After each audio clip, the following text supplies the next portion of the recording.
মক্কায় এক ইয়ামানি লোক ব্যবসা করতে এসে তার প্রোডাক্ট বিক্রি করার পরে, আস ইবনে ওয়াইল নামে এক লোকের কাছে বিক্রি করার পরে যখন দাম চাইতে গেল, আস বলে, আরে বেটা আমরা মক্কার সন্তান, আমরা দাম দিব না।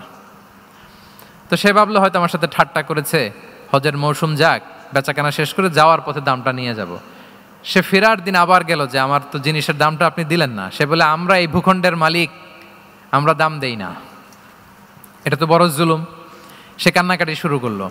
তার এই কান্নাকাটি দেখে আল্লাহ রাসূল সাল্লাল্লাহু আলাইহি ওয়াসাল্লাম ওনার চাচা জুবাইর ইবনে আব্দুল মুত্তালিব সহ ইয়াং স্টার যারা আছে, দ্য ইয়ুথ অব মক্কা, তাদের সবাইকে নিয়ে একটা সোসাইটি করলেন। এই যে আমরা হালাফুল ফুদুলের নাম শুনি না, যেটা বাংলায় আমরা কি বলি হিলফুল ফুজুল, এই নামে তো অনেক সংগঠন আছে বাংলাদেশে, কি বলেন? যুবকরা কোনো সংগঠন করলে কমনলি এই নামটা পছন্দ করে, হিলফুল ফুজুল। আসলে এটার মূল নাম ছিল হালাফুল মুত্তাইয়িবিন। তিব মানে হচ্ছে রং।